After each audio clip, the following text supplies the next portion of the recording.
ان کا بھی اس میں کنٹریبیوشن ہو سکتا ہے. لیکن کیونکہ ہمارا فوکس اس وقت صرف اور صرف ایک بیس لائن ایسٹیمیٹ دینا تھا کہ یہ کیونکہ ابھی پاپولیشن سینسس ہوا ہے, اس کے بعد یہ فریش ایسٹیمیٹ ہے جو کہ اب بیس لائن کنسیڈر کیے جائیں گے. اب اس کی پروگرس آگے آنے والے 2 سالوں بعد ہمیں پتہ چلے گا کہ 2 سال بعد ہم جا کے سچویشن دیکھیں گے کہ نئے سینسس کی بیس پہ اب پاورٹی کس طرح سے بیہیو کر رہی ہے.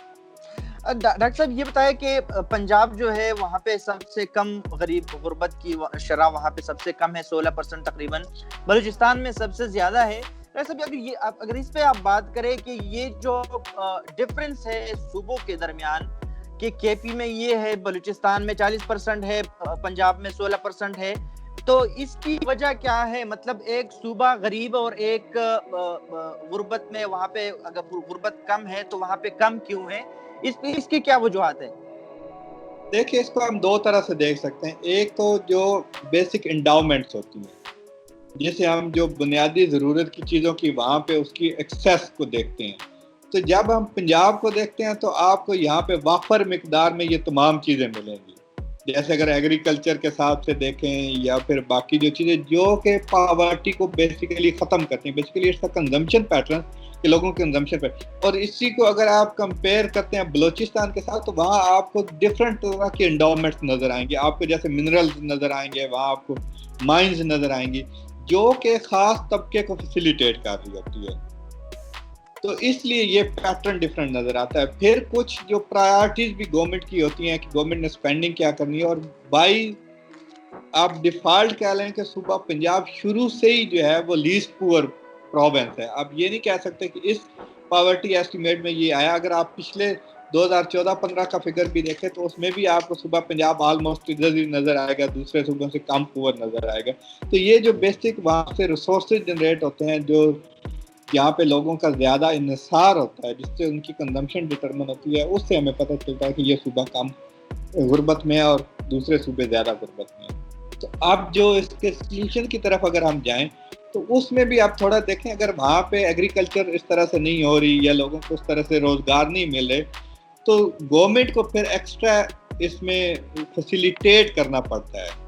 گورنمنٹ کو اسپیشل انسینٹو پیکج لے کے آنے پڑتے ہیں تاکہ لوگوں کا ہیومن کیپٹل ڈیولپ. اگر آپ دیکھیں تو وہاں لوگوں کی ایجوکیشن بھی بہت کم ہے, وہاں پہ انفراسٹرکچر کی بھی آپ فیسلٹیز دیکھیں تو وہ بھی کم ہے, جو کہ اس کو ڈائریکٹلی انڈائریکٹلی فیڈ کر رہے ہوتے ہیں. تو اگر ہم نے غربت کو ختم کرنا ہے تو ہمیں ایجوکیشن پہ بھی انویسٹ کرنا ہوگا, ہمیں ہیلتھ پہ بھی انویسٹ کرنا ہوگا, ہمیں انفراسٹرکچر بھی ڈیولپ کرنا ہوگا. تو یہ وہ تمام فیکٹر ہیں جو کہ ہیلپ فل ہوتے ہیں پاورٹی کو ختم کرنے کے. ڈاکٹر صاحب کرونا جو ہے, کرونا کی وبا پوری دنیا میں پھیلی ہے, پاکستان میں بھی ہے, تو کرونا کی وجہ سے غربت کی شرح پہ کوئی اثر پڑے گا فیوچر میں آنے والے دنوں میں کوئی اثر پڑے گا؟ جی بالکل. اگر میں آپ تھوڑا سا پیچھے جاؤں تو ہم نے 1 ماہ پہلے رپورٹ نکالی تھی, اس وقت یہ لیٹسٹ ڈیٹا اویلیبل نہیں تھا. ہم نے 2015-16 کی بیس پہ ایسٹیمیٹ کرنے کی کوشش کی تھی کہ یہ جو ابھی لاک ڈاؤن ہو رہا ہے اس کو ہم نے 3 طرح کا ایزیوم کیا کہ اگر بہت ہی مائنر لیول کا لاک ڈاؤن ہوتا ہے یا میڈیم لیول کا جو پاکستان میں ہوا ہے یا بہت ہی سخت قسم کا لاک ڈاؤن ہوتا ہے تو اس سے غربت پہ کیا امپیکٹ پڑے گا. تو جو اگر آپ اس وقت 21% آپ پاپولیشن دیکھیں تو یہ تقریباً 50 ملین کے قریب پاپولیشن بنتی ہے جو اس وقت غربت پہ ہے, جو کہ 18-19 کی ایسٹیمیٹ کے مطابق ہے. اور ہم نے ایزیوم کیا کہ اگر ان کی انکم 10% کم ہو جاتی ہے due to this partial lock down جسے ہم اسمارٹ لاک ڈاؤن کہتے ہیں, تو اس سے جو ہمارے ایسٹیمیٹ جو پائیڈ کے ایسٹیمیٹ وہ یہ بتا رہے ہیں تقریباً 20 سے 25 ملین اور لوگ سطح غربت سے نیچے چلے جائیں گے. تو تقریباً اگر ہم اس کو ایڈ اپ کریں تو 50 ملین تو آلریڈی پور ہیں, اس میں سے 20 سے 30 ملین اور اس میں ایڈ ہو جائیں گے تو تقریباً 70 سے 80 ملین جو ہے وہ لوگ سطح غربت سے نیچے چلے جائیں گے. ڈاکٹر صاحب یہ بتائیں کہ جو ہماری یہ ڈکلائن آئی ہے اس میں پاورٹی میں, اس کی کیا وجوہات ہے؟ کیا گورنمنٹ کی کوئی پالیسیز انہوں نے اچھے بنائے ہیں یا کوئی اور وجہ ہے؟ اگر اس پہ بات کریں. دیکھیں جب غربت میں کمی کی بات ہوتی ہے تو اس سے سب سے پہلا جو ہمارا 2 طرح کی اس میں ہم اپروچز یوز کرتے ہیں. ایک ہم کہتے ہیں میکرو لیول کی اپروچ جس میں G D P growth rate matter کر رہی ہوتی ہے. تو اگر آپ دیکھیں تو پچھلے 3-4 سالوں میں ہماری جی ڈی پی گروتھ نے ریکور کیا. ہم تقریباً پہلے آلموسٹ 3% 2% پہ گرو کر رہے تھے جو کہ جمپ کر کے ہماری 5.5% پہ آ گئی. تو یہ جو میکرو لیول کا امپیکٹ ہے اس سے بھی ہماری پاورٹی کم ہوتی ہے. دوسرا ایک ہوتی ہے باٹم اپ اپروچ جس میں ہم کہتے ہیں کہ ہم نے غربت کی سطح کو کم کرنے کے لیے کیا اصلاحات کی. تو اس میں جو مین گورنمنٹ کا پروگرام چل رہا ہے وہ جسے ابھی احساس کا بھی نام دے رہے ہیں, جو بے نظیر انکم سپورٹ پروگرام کے نام سے ایک بہت بڑی ایکٹیویٹی ہو رہی ہے پورے پاکستان میں, اس کا بھی بہت بڑا کنٹریبیوشن ہے. دیکھیے آپ ہر سال تقریباً 100 بلین روپیہ جو ہے ان غریبوں میں تقسیم کرتے ہیں.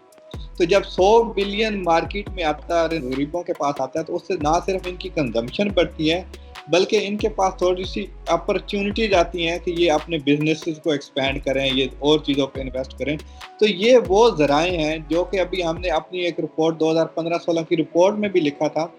اس کے علاوہ جو تیسرا بڑا فیکٹر ہے وہ پیس ڈیویڈنڈ ہے. تو پچھلے اگر آپ 4-5 سالوں کو دیکھیں تو ہمارے ملک میں بہت پیس اسٹیبلٹی آئی ہے.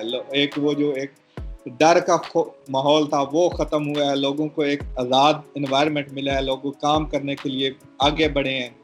اور آخری جو اس میں بہت بڑا کنٹریبیوشن ہے وہ آپ کے ٹورزم کا ہے. اگر وہ بھی آپ دیکھیں تو پچھلے 3-4 سالوں میں آپ کا بہت بڑی تعداد میں ٹورزم بھی بڑھا ہے, اسپیشلی ناردرن ایریا میں, ایون KPK میں بھی. تو ان ساری چیزوں کو جب ہم ملاتے ہیں تو یہ سارے ذریعہ بنتے ہیں غربت کی کمی.